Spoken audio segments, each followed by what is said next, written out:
Google's latest doodle, is all about the Aussie classic fairy bread. There's an Australian classic sitting on Google for November 13, even if it's some 11 days before it needs to be there.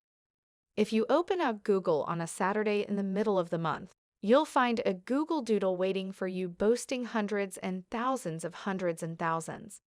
And when you click it, you'll find sprinkles of fairy bread falling from the screen, in slices and triangles and dots galore, as Google's celebration of fairy bread goes live.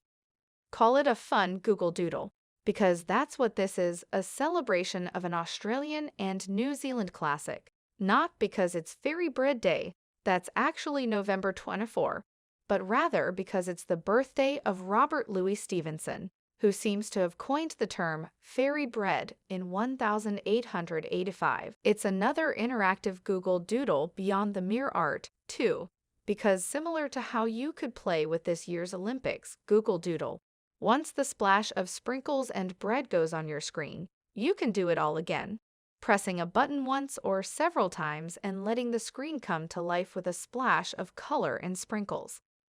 And sure, it's not actually Fairy Bread Day until November 24, but it might just inspire you to grab some bread, smear some butter, and pop on some sprinkles, rekindling the feeling of being a kid in Australia or New Zealand, or anywhere else for a spell.